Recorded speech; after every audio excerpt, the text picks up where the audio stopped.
Okay, so we took notes before break on the laws of exponents, which are just these rules that we can follow to know what we are supposed to do given a mathematical expression that includes exponents.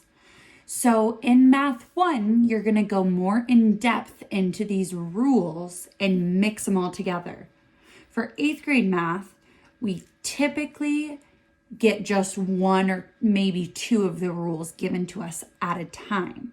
So we're just going to review the basics of those rules and then practice them.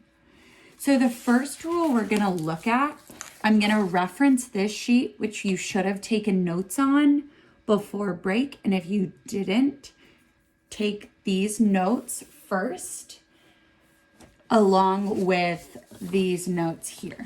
So those are the two that I'm going to be referencing because these two are related. And I tried to keep the colors consistent as well. So we've got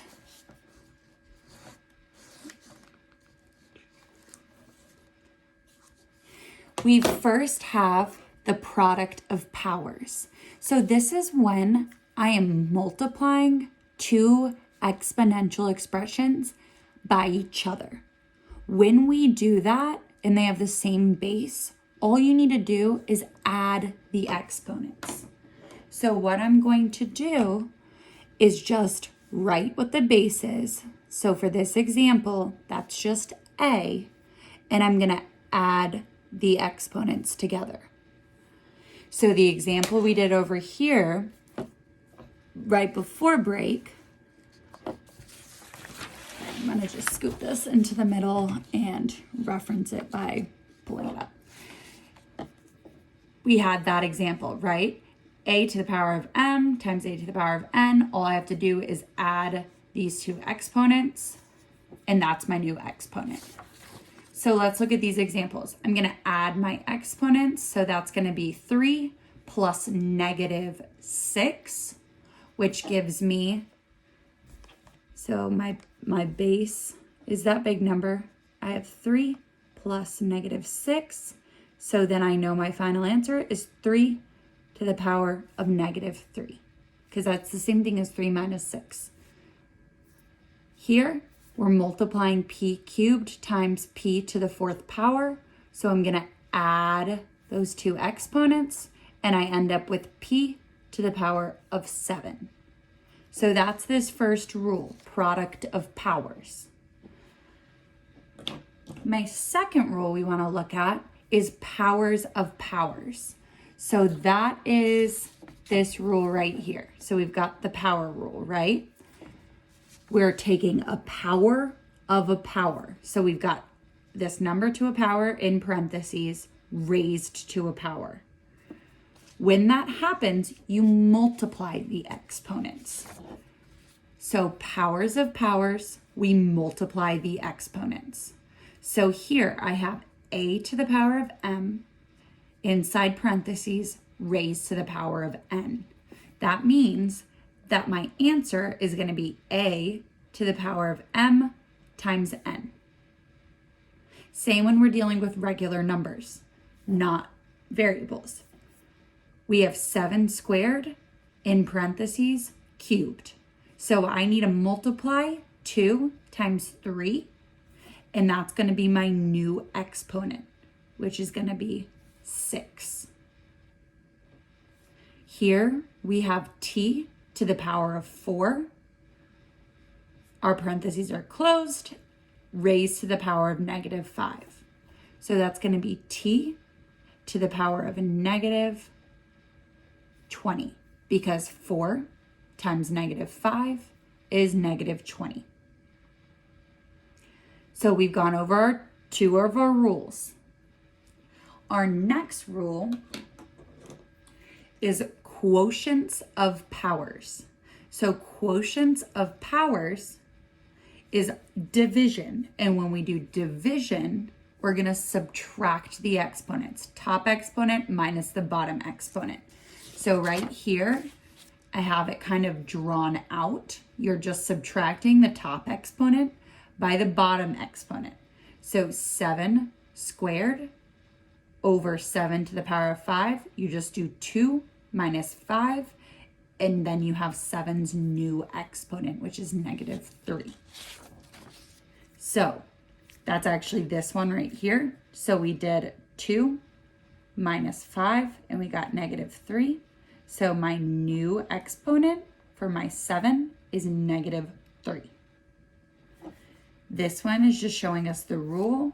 You know that a is going to be raised to the power of m minus n, because you do the top exponent minus the bottom exponent. And then our last example, we have g to the power of 6 over g to the power of 3. So we do 6 minus 3, and we get 3. So g's final exponent is just 3. Next, we have the power of products. So the power of products just means that in parentheses, I have some numbers being multiplied by each other, or some variables being multiplied by each other. So what you just need to make sure you do is distribute what's on the outside of parentheses to each factor in the parentheses. So, for example, this first part shows me there's a multiplication sign between the a and the b. So that's easier for me to see that the m needs to go to both. The m needs to be the exponent for a, and the m needs to be the exponent for b. For this one, it's the same example we looked at on that other piece of paper, but you just need to make sure you remember that 2t is the same thing as 2 times t. So that 4 needs to be distributed to the t and to the 2. So we have 2 to the power of 4 and t to the power of 4. And then our third example, we've got rt in parentheses to the power of 5. So we just need to remember that rt is the same thing as r times t raised to the power of 5. So we distribute this 5 to the r, and we distribute the 5 to the t. And we get r to the power of 5 and t to the power of 5.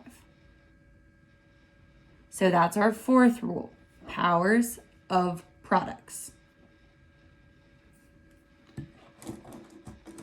Our fifth rule is going to be our powers of fractions. So this one is super similar to powers of products, except for with this one, you just need to remember that the number or variable on the top of the fraction gets the exponent on the outside of parentheses as well as the bottom number. So that's just saying that the exponent needs to be distributed to the dividend and the divisor, to the numerator and the denominator. So this first example, I know that a needs to get an exponent of m and b needs to get the exponent of m. So that is one of our rules on here, and I called it power of a fraction, and you just need to remember that the exponent needs to go to both the numerator and the denominator. So I need to make sure this exponent goes to my numerator. So it's 1 cubed over 11 cubed. And then same with our third example, m to the power of 4 over 5 to the power of 4. This next one is the simplest, but also tricky because of just the nature of it. So I know that anything raised to the power of 0 is 1. So when we looked at it here, we just know it always equals 1. So it doesn't matter what the number is, if it has an exponent of 0, it equals 1. So a to the power of 0 is 1. 5m to the power of 0 is 1. Because even if you distributed this 0 to both the 5 and the m, That would just give me 1 times 1, which is just 1. Here they're trying to trick us because it's an example. We know p to the power of 0 is 1, but this does not have an exponent of 0.